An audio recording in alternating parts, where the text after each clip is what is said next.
Tonight on Missing Persons Unit, the search for 85-year-old John Power continues. He comes here every Saturday, apparently, and meets up with mates. With exactly the same shirt. I saw him Saturday. And for police, at his age, every minute counts. It could be your John Power at the hospital. And what's going on with budding football star Chevy Aru? We don't even know where he is. That's what's making us all sick. He jumped from a moving car and has been on the run ever since. I would have been doing 60, 70 plus. Yeah, 70, yeah, easy. In Canberra, forensics could solve the 15-year-old mystery of Amelia Hausier. The face itself would fill out a little bit more when you're getting up into the 30s. And give the family the answers they have desperately searched for. Wherever you are, we always love you. Please let us know. Jacinta Coit is only 15. She vanished 3 days ago, leaving her younger sister worried sick. I just couldn't cope, thinking like what she's doing and stuff. Her mum fears she may be the victim of an internet predator. Her age on it was, what, 21. 21? Oh, really? So she's actually up to age.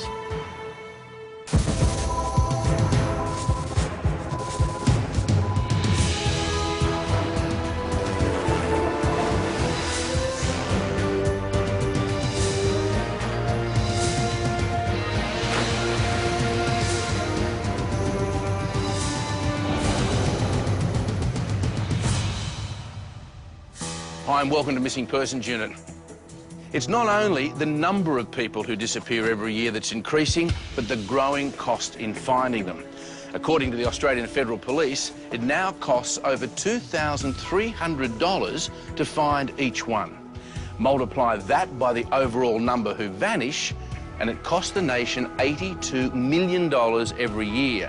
And most of that money is spent on teenagers 17 and under, as you're about to see in this episode. At the New South Wales Missing Persons Unit... Hello? Hello, is this Raywin? Yep. Yeah, Raywin. My name's Daniel Walker. I'm from New South Wales Police Missing Persons Unit. How are you? Good, thanks, love. Daniel is on the phone to Raywin Aru. Her 16-year-old son, Chevy, took off 3 days ago. All right, and what was the circumstances of that? Well, we picked him up, right, and we just said to him, what's the matter with you, Chevy? And away he went. He reckons that we don't effing trust him, which is a load of crock. Chevy is a promising rugby league player and is on a sports scholarship at a prestigious high school. But he risked it all when he suddenly jumped out of his mum's car. What sort of speed were you going when he jumped out? Oh, about 30. I was just slowing down for the lights and out he jumped. Yeah, we don't know why. Have you been in touch with the school at all to see if he... They text us and tell us that he's not at school. Okay. But he's got league training tonight at Doonside. So you think he'll turn up to league training? I not think he will. He eats, breathes, sleeps league. He just loves rugby league? Yeah. Has he had any history of running off like this before? No, never. Okay. I should be out there in the next hour and a half or so. Will that be all right? Oh, yeah, that's fine. All right, I'll come out and speak to you in person and we'll start looking for Chevy. All right then, love. Thanks. Okay. Bye. Bye. Yeah, well, it's a bit worrying that he's willing to jump out of a car. Like, Mum said she was slowing down for the lights, so she was doing 70 and he was saying he was going to jump out when the car was doing 70. And then she slows down for lights and she's trying to lock the doors and he just jumps out. It's a big thing for him not to be going to school and possibly risk his sports scholarship and possibly his place in the league side. Meanwhile, Phil and Joe are on their way to meet the distressed mum of another teenage runaway, 15-year-old Jacinta Coit. Well, it's very concerning that a 15-year-old girl is out on the streets. We don't know where she's staying. We don't know if she's staying with friends or just living on the streets, so she's quite vulnerable at that age, so we want to make sure we find her as soon as possible to make sure she's not at risk.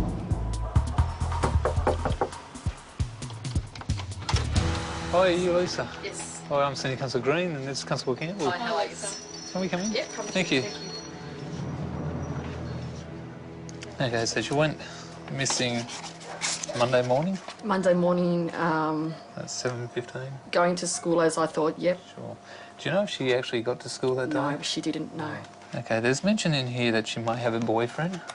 Do you know Yeah. any details of that I person? just got some details that come through from the school about an hour ago. Okay, That's, excellent. yeah, apparently she does. His name's Anthony from Macquarie Fields. Okay. Now, that picture, is that pretty current, or is that what she looks like at the moment? No, she's actually got dark hair at the moment. That would have been a school photo, I think. Okay, sure. Yep. Just makes it so real when you look at something like that. That's all right. Just take your time.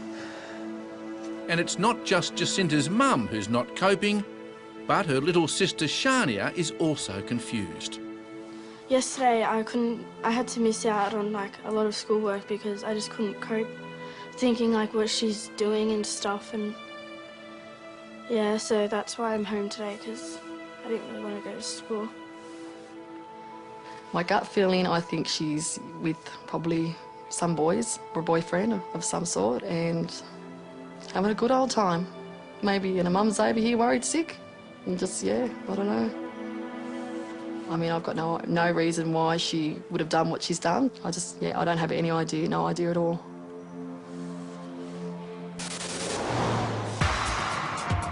In the case of teenage runaway footy player Chevy Aru, police are now on their way to interview his mother. It's important we get out to Quakers Hill as soon as we can.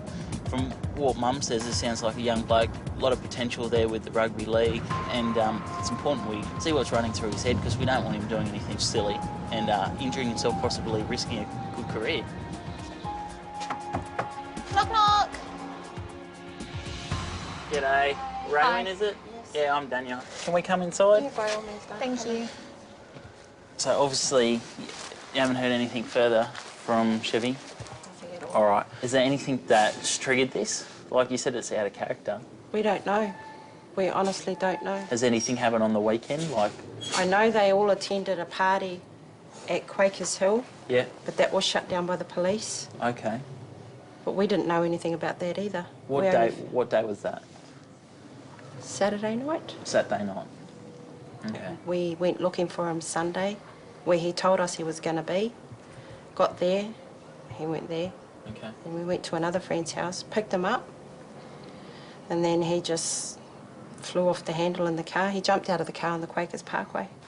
It's interesting to think what's running through his head Oh, for tell me him about to it. want to jump out of a moving car, just to see what's going through his mind and just to speak to him about it. And it's not that there was no traffic around because we were on the parkway. Yeah, And, it's a pretty you know, busy road. Yeah, exactly. What was the conversation about when he jumped out? What was? We asked him what the big problem was, Yeah, and he reckons that we didn't trust him, yeah, which is a load of crock. yeah. There's just no need for Chevy to do this. No need at all. And so you haven't seen him like since the Sunday? He was seen yesterday at Blacktown by my little brother, Yeah. and he yelled out to him, and he just took off. He'd be more than likely catching the train to get to Blacktown and about, Well, or? We don't know. We don't even know where he is. That's what's making us all sick, Yeah. because this is just not Chevy. We'll get out there. That's the best thing for us right now is to be out and about. So Daniel and Lee head to nearby Blacktown in the hope Chevy will still be in the area.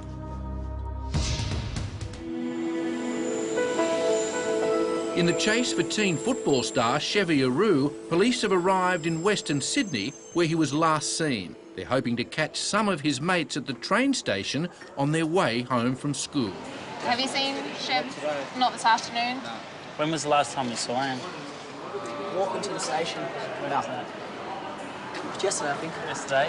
When, like, where and Oh, whereabouts? morning. Oh, at Yesterday Station 7 morning. Hills. Okay, is that where most you hop off to go to school? Yeah. If you see him, or if you speak to your mates and they've seen him, just let him know that obviously his mum's reported missing because his mum hasn't seen him in a while, like since the weekend. And just for him to get in touch with his family, like a family member or his mum or even the police. Yeah, so just ask like his friends and that. Yeah, just ask around, ask your mates. All right? Okay, thanks for your time.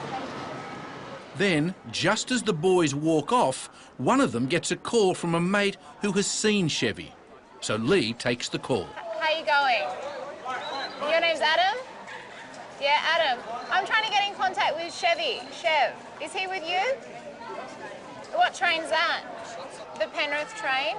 police and his parents have been looking for him, so we're worried about him, so we need to make sure he's all right. Is he okay?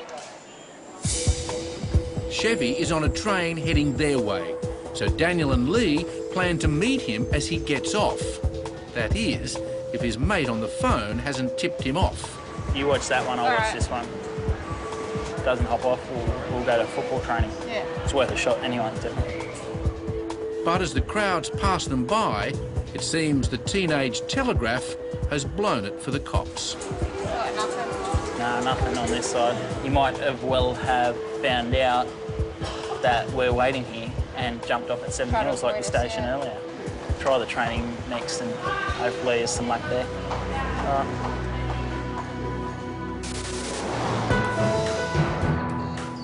Back at 15-year-old Jacinta's home, police are now getting a picture of just how involved she is in the internet chat rooms, perhaps with older men. He's mentioned that she's got something on her computer, on the internet. Is it possible to have a look at the site just to see if there's any She actually has an age. or... Her age on it was, what, 21? Oh, really? So she's actually up to age quite, yeah. Is it possible for you to get into that and just show us what it looks Put that up, darling, and have a look. We could all just sort of get up a profile, and there was a few photos sort of on it that will give you more of a look of a darker look of her. This is her Beto page. Like, everybody goes on it. This is her now.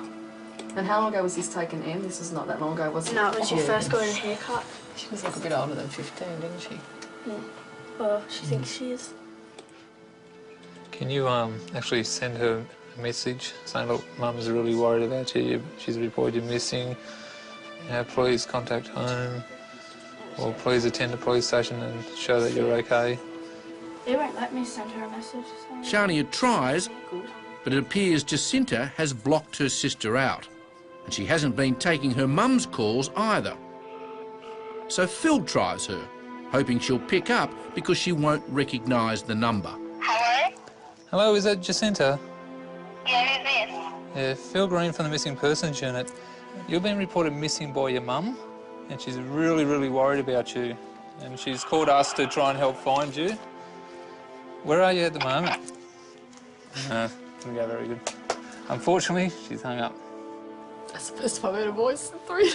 Well, I'll let you know that she's answering her phone and she's okay at the moment, so that's one good thing. I just got to try and find out where she might be. I'd like her to do this, but not, you know, like, not this long.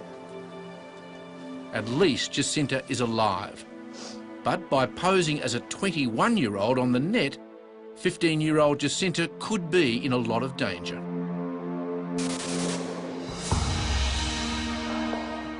Back in the hunt for rugby league player Chevy Aru, police are hoping he'll turn up at his regular footy training. Is this Doonside? Yeah. Doonside training? Yep. We've got a young bloke we're looking for. His name's Chevy. He's in the under-16s and his mum said he might be at training now. I believe training's at 6 o'clock. Yeah, 6 o'clock is a bit early, but I'm the coach of the 16s. So. Oh, OK. Have you guys been training long? No, I only started last week. All right. About 15, 16 here both nights last week. OK. And Chevy was one of them. So Chevy's been coming the last couple of training sessions? Yeah. Does he normally turn up early, late, or...? Last Tuesday's fairly early, Thursday's about on time. OK. If it's all right with you guys, we'll hang around, see if he turns up to training or not. Yeah. As I said, Mum's hasn't seen him in the last couple of days. She's really worried about him, but she does. He loves rugby league that much that she's pretty confident that he should turn up. I'm a bit worried, actually, because I've got 15 boys there and they all look like very good backs. So I've got no forwards at the moment. OK, need some big blokes. Yeah, he's a fairly quick sort of kid and nice hands and that, so, yeah, looks all right. No worries, thanks for your time, mate. Right, Dan. Nice. Doesn't look like he's turned up at training. It is worrying, as Mum said, rugby league's everything to him. And if he didn't come to training, or I don't know what's going through his head at the moment.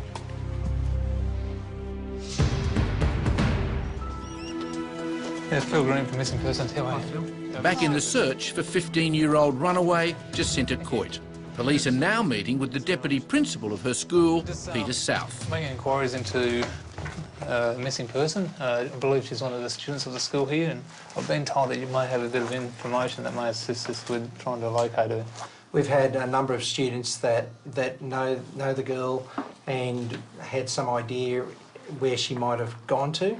They know about some boys that she may have met up with and a boyfriend apparently. So those girls were quite upset and distressed. They've come in here and we've had the counsellor with them and so on. One of the girls, though, believes she knows where one of them lives. She said she'd be willing to cooperate and somehow show you where that boy might live. Sure. They're worried as well. You wouldn't happen to know any reason why she may have disappeared? I know it's come as a complete surprise to her mum. So. Well, it's a surprise to her friends, and I think that's the thing is that she has a group of friends at the school that she knows, and they're worried about her. So it's unusual from their perspective, and that makes me sort of wonder that it's a little bit more than just taking off somewhere and returning later. Yeah, sure. So that's enough to worry us. So police rush off to interview Jacinta's friend. The deputy principal goes with them to explain the urgency of the situation. So what sort of approach do you think we need with the mother and this young lady? I don't know if the reason she knows about this is she might have done something that maybe mum doesn't know about, so there could be issues there. And then she's going to possibly have issues with being caught out if that comes out. Sure. Well, how about we go in and see what she has to say? Sure. As they head off, hoping this will give police the lead they need, back at Jacinta's home, her baby sister is starting to fret. You've got to start thinking about others, not just yourself.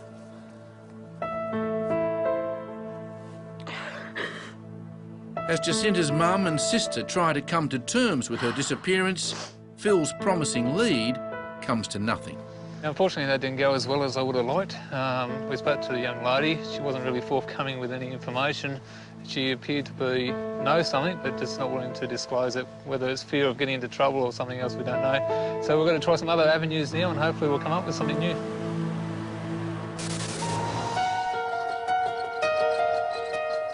In the ACT Missing Persons Unit, Senior Constable Bernie Neal is working on the most baffling case the Territory has seen in 2 decades. Amelia Housey was last seen on the 17th of December 1992 about 3 a.m. by an auntie that she lived with here in the ACT. She'd come home from a night out with a boyfriend and she was upset at the time. She and her boyfriend had broken up and she wasn't in the best of spirits at the time. Her auntie went to her room about 10 o'clock in the morning and Amelia was gone. However, she did leave a note there to say that she was going for a walk to think things over and that she would ring, and she never returned. Like a lot of missing person cases, it was typical in that there were a number of sightings in the beginning for the first couple of months, and then those gradually began to taper off, but nothing could be confirmed. And there hasn't been one lead since. So now, police are reigniting the case by using digital technology to update Amelia's photo to see what she might look like today. Doing a photograph enhancement, we'd be hopeful that somebody could say, oh, yeah, maybe I do know this person, maybe I have seen this person, and we could reunite Amelia with her family. Police and Amelia's family are all too aware that this is likely to be their last chance.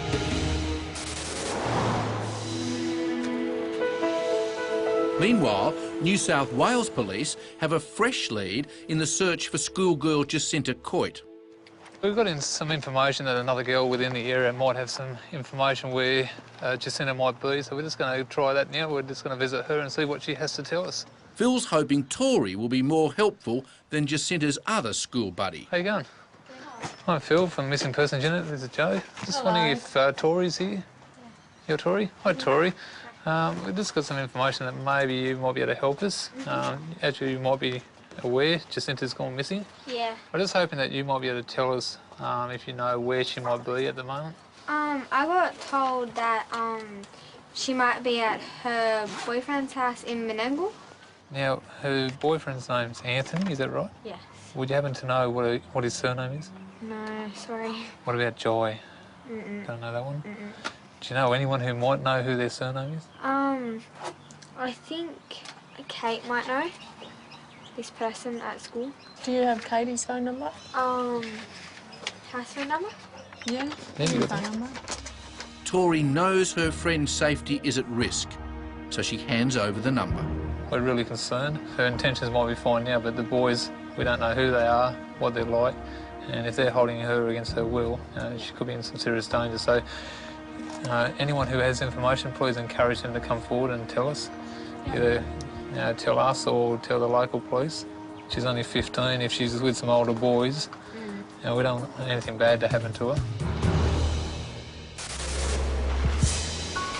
In Canberra, in the cold case of Amelia Hauser, Bernie Neal has arrived at Amelia's sister's home. Hello. G'day, Kim. Yes, Bernie? Yeah, Bernie Neal from the ACT. Nice to meet you again. Yeah, you too. Good to see you. Come in. Looking well, thank you. The whole extended family has gathered to help police in the investigation. One of the things we want to try and do to get further interest in the case is doing a photograph enhancement. So what we would try to do is, with a photograph, is have the photograph of Amelia age enhanced, so it would be how Amelia looks today. Hopefully from getting this photograph age enhanced and getting it out there into the media right across Australia, we can get some renewed interest in the case, and we'll get hopefully people calling in, and who knows, we just it might just be the the goal we need to kick. Yeah. Since she's been gone, I've been writing letters, so yeah, so I've got a box full of letters for her when she comes back. Dear Amelia, it's going on to over 15 years now since you've been gone. This year has taken a huge blow to my life. In June, Dad passed away in Sydney and we had the funeral in Canberra. We're all worried about you. Grandma Whangafua, you've always been her favourite, still cries. I hurt to see her hurt. I have so much to tell you. I'm not giving up. I wonder if you still look up and remember our promise of looking up at the stars at night whenever we missed each other. We'd promised to look up at the stars, to know that we were under the same sky that made us feel close. Miss you so much, Meow. Wonder if you still look up. I still do. A promise is a promise. Pray that you're safe and well, happy and healthy. Just wish you'd call soon. Love, Lil. There was an article that I've got on file that said Amelia contacted her mother in Tonga about 6 months after her disappearance. And would Amelia's mother know where the call was made from? Do you know if Amelia gave any indication as to where she may have been? So she rang from Melbourne to tell her mother she's safe, she's happy, but as long she's not going to let me know where she is. Oh, OK. Don't tell me. Do you think that Emily would speak to police in relation to Amelia as far as if she's had any contact with Amelia since June 1993? I don't think so. Amelia was just 5 years old when she moved to Australia from Tonga to live with her father after the breakup of her parents' marriage. But we went back there in '96 and she didn't want to see us. And then we went back, was it last year or the year before? Did she explain why she didn't want to see you? No. No, we just got it from second hand that she didn't want to see us. But every time we go over, we always make an effort to see her. Her mother, back in Tonga, has shunned the family ever since. So while Amelia could be anywhere, her mother may know just where. If she did run away, then we just need to know she's safe. If for some reason my sister has met with foul play, then for me, it's and the rest of the family, it's important to know that as well. She said, Amelia, wherever you are, please contact us. 40 cents, reverse the charge, like you used to do. Let the missing person unit, please, know where you are. We always love you. Please let us know.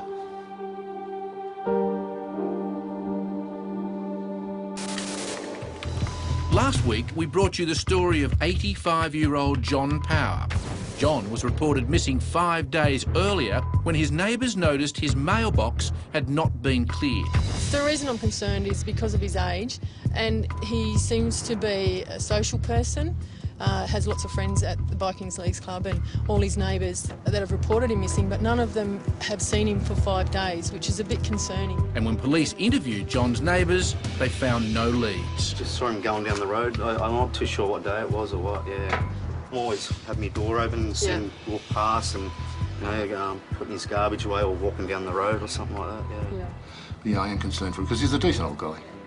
So today, the cops head out to his local club to see if he's been there. Hi, how are you?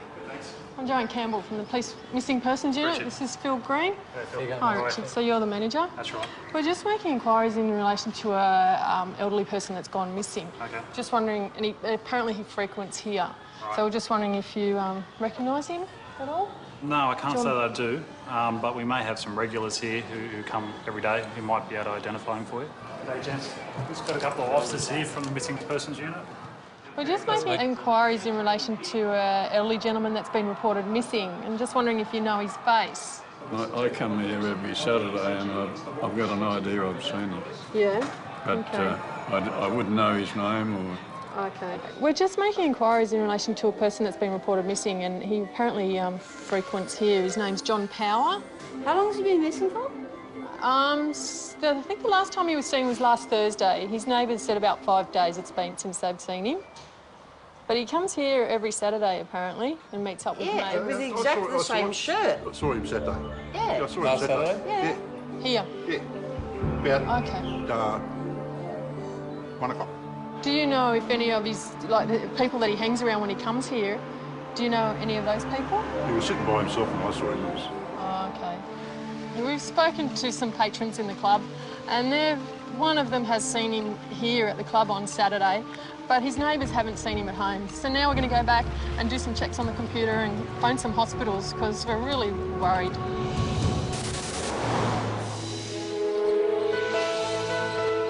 At Canberra's Missing Persons Unit, Bernie Neal is now speaking to the Federal Police's International Bureau.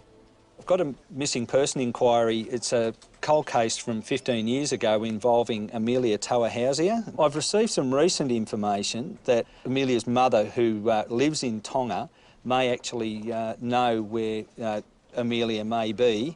What I would like to know is what I would have to do to get inquiries made in Tonga. What I can do is contact our relevant liaison officer out in that region. They can seek the assistance of the Tongan police to try and locate and talk to the mother about it. OK then, Barb. Look, thank you very much for your help today. No worries. Thank you. Bye-bye now. Bye-bye. As international inquiries get underway, here at Victoria's Criminal Identification Unit, the ageing of Amelia's photo is also underway. Faces are very fascinating things to work with in as much as they're very susceptible to change. Detective Sergeant Adrian Patterson is a global expert on facial identification. The role of the Criminal Identification Squad here in Melbourne is to assist investigators with identifying persons, whether they're deceased, whether they're alive, people we're looking for, people who have gone missing. We've assisted in Bali and the Australian consulate bombing and the bombings in the Philippines. So our role in facial identification is quite extensive. We're guided a lot by what family members can tell us. Some families may have 3 or 4 children, they all got 3 or 4 peas in a pod. It'll give us a direction to try and head in as far as facial features go. What I would do is I would bring the hair down and get some curl back into it again. That's something that she's not going to lose. The face itself would fill out a little bit more when you're getting up into the 30s. Thickening of the neck a tiny bit would also be appropriate. It's a painstaking process, but with each stroke of Adrian's pen, this young schoolgirl looks older and older. Look at that one's a nice one of her. Yeah, I've seen this one. That was taken. I've seen this one a couple of times. It's in Tonga. Yep. Her sister Kim is keeping the memory of Amelia alive. Uncle Paul and Auntie Mia dancing because she loved dancing. Their Auntie Amelia disappeared long before Thani and Jake were born. The tradition is that people in the audience come up and they just put money on her. But they've grown up knowing all about her. That's when they're all dressed up to go out one day. I'm not too sure where they Uncle were going. John, Auntie Amelia and Uncle Paul. Yeah, that's a good shot, that one. That's one of my favourite pictures when they were little. Yeah. I like the clothes. Pretty cool, aren't they? Yeah.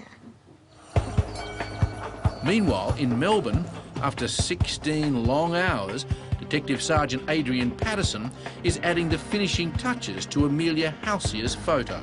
I would hope that that would be heading in the right direction. It perhaps would be sufficient for people to maybe identify her or prompt her to come forward. The aged photo is the biggest step forward since Amelia's disappearance 15 years ago. I couldn't imagine with my family, if one of those was to go missing, how you would feel not having any closure or not knowing. So even if the person concerned, Amelia herself, chooses to even make a phone call, anything I think would be just so heartwarming and just fill the family with a little bit more sort of hope or closure, or just to be left like that, I think it'd be very difficult. Back home in Canberra, Jake has this message for the auntie he has never met. I want to meet you so bad. And all my other cousins that you haven't met yet would love to meet you too. Thani, Joe, Jasmine, everybody would just love to meet you. So just come back. Yeah.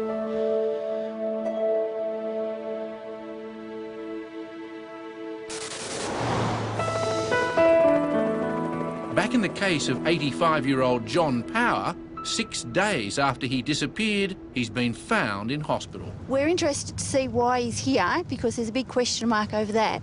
Considering if he knew he was going to be admitted to hospital, he would tell his neighbours. So hopefully we'll find out today whether it's a serious illness or a routine admission. Good afternoon. John. I'm the missing man, yeah. You're the missing man and we found you. I'm Faye. How are you? It turns out John came here as an outpatient for a checkup about a skin condition.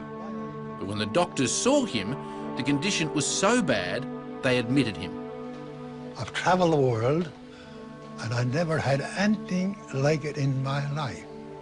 It was so bad, they put me straight in the hospital and I couldn't contact anybody. I said, I hope you're cured this time. Make sure you don't go back. Because I'd rather face the firing squad than go through that again. John will spend a few more days in hospital recovering before he heads back home to his mates and his form guide. Well, what a great result. John will be heading home soon and I'm sure his neighbours can't wait to see him looking fit and well. Case closed. Promising young league player Chevy Aru has been missing for 5 days. His rugby league scholarship is now in jeopardy. So, with a series of dead ends, police are hoping this next lead will break the case. The house we're headed out to now is believed that Chevy went to a party at this house on the weekend. So there is a good chance that he may still be hanging around there with his mates. I've been in touch with the school and they've informed me that Chevy hasn't been to school all week. I don't know what's going through his head at the moment, but he just doesn't want to be at school and he doesn't want to be at home. When they arrive, the house is unlocked, but no one's home. So Daniel and Lee search the grounds in case Chevy is hiding. Back's onto reserve, but there's no one in it. Strange, because there's a window open. Maybe they're just ducked out for a bit. With no signs of Chevy, Daniel then calls his mum to update her and to see if she's had any news. Hello, Ray. Is it? Hi. Yeah, it's Daniel from Missing Persons. How are you? Good, thank you. Have you heard any more info? No, he hasn't returned yet. I got in touch with the school. They said he hadn't been at school today. How's that going to affect with his scholarship and stuff like that? Well, I think he's just blown it. Okay, that's not good. No, it's not good at all. I'll get in touch with you again tomorrow morning. All right then, Daniel. All right, Ray. Thank you. Thanks, bye. A number of inquiries have been exhausted and it's getting to a case where his mum's getting more and more worried, so it is important that we find him as soon as we can. But back home, all Chevy's mum can do is plead for her son to come home. Chevy, you're not in trouble. We're all worried. Just come home, Chev. Or call.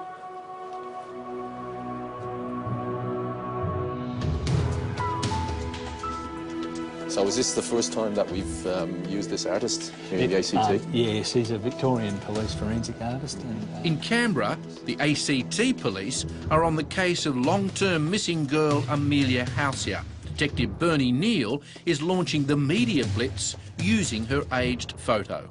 Have there been any sightings, any leads for you to follow? There were several sightings of a person that may have looked like her. Nothing was established as to whether it was Amelia or not. Bernie is hoping someone will recognise her and come forward. And give this loving family the answers they so desperately need. But for some in the family, those answers will come too late. Amelia's grandfather died 5 years ago, and her grandmother prays it won't be too late for her. She hasn't forgotten you. She still remembers everything. She's 85, going on 86 now, and she just wanted you to come back.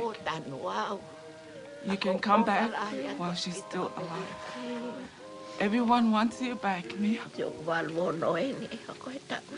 We all love you. And we want you back. Come and meet my kids. We all love you so much. Thank you.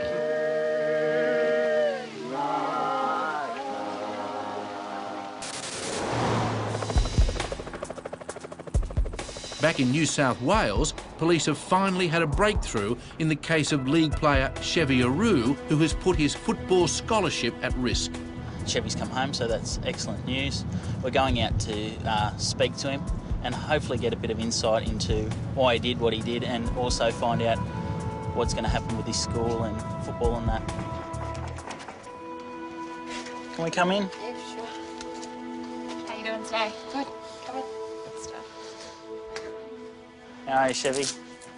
Dan Walker. I'm Lee. How you doing? We'll grab a seat. I've spoken to your mum. What's your side of the story? What was going through your head? One of my family members said something to me and it turned me the wrong way. Yeah. Yeah, so I decided to run. In hindsight, do you think that was the smartest thing? No. No? From what your mum told me, you jumped out of the car when she was driving through Quakers Hill. What was going through your head then? Nothing. Anger. Just angry? Yeah. You think it was the smartest move, jump out of the car? Think you could have probably hurt yourself or got hit by a car or something like that? Yeah, probably. What about the school? Have you gone and seen your school, the sports high? Yeah, we've seen them today. Yeah, what's happened with that? Because I know it was a bit of worries. Your mum was telling me she was worried about your scholarship and stuff like that. Yeah. Oh, they said I could go back, just I have to catch up on the work. You have to catch up on everything. Yeah. All right. Well, I can't sit here and say, no, families are perfect, people don't have problems with each other. That's just how life is. People have problems with each other. But the mature thing is just let your mum know or let family members know. But just to take off and not let them know anything, and for them to be at home worried, sick, mate, that doesn't show any respect to your family at all. Yeah, don't want to do it again. It's just miserable. No money, no food, no shelter. That's what your family's there for. Just don't want to do it again. It was really good to speak to Chevy. He's a good kid and he knows he's made a mistake this time, but we all make mistakes in our life and hopefully he learns from this. Without your family, you ain't going to go nowhere, and you wouldn't even be here if it wasn't for your family. It's really more important than anything in the world. So, while Chevy is safely at home, 15-year-old Jacinta Coit is still on the run. Police now have real concerns for her safety. So they've teamed up with local Campbelltown police. On Monday morning, Jacinta Coit went missing. She was supposed to go to a school and didn't show up. We believe at this time that she may be with two males. One's called Anthony. He's apparently her boyfriend. The other one's called Joy, or Jay. But we do have strong fears that she may be held against her will. So it's quite important that we try and find her as soon as we can, just to make sure she's safe. 15-year-old girl, day 3, you know, a bit of pressure from the boys could lead to anything, so we don't want to see that happen. And that's what terrifies Jacinta's mum, particularly if these males are much older and, having met Jacinta on the internet, believe she's 21. Jacinta, Mum misses you heaps and I want you to come home. I don't know why you've done this and you're not in trouble, baby. Just come home and we can sit and talk about this. If you can't come to Mum, you know, ring somebody else. Just let me know that you're okay. Because I can't go another night, Dale, without not knowing that you're in this house and having to go to, you know, sleep without you here. I'm worried sick about you.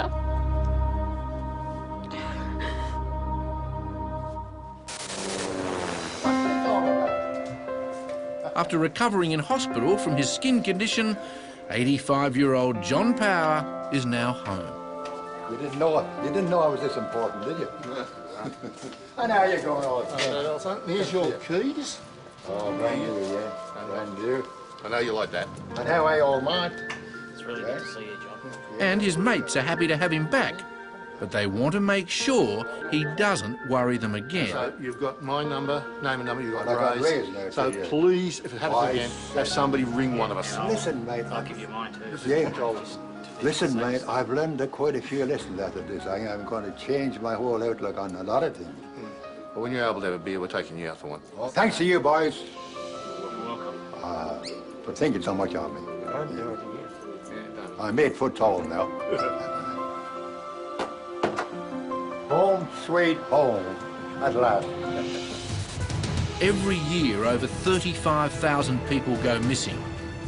Have you seen 26-year-old Asif Hadi, who disappeared from Kingsford, New South Wales in 1982?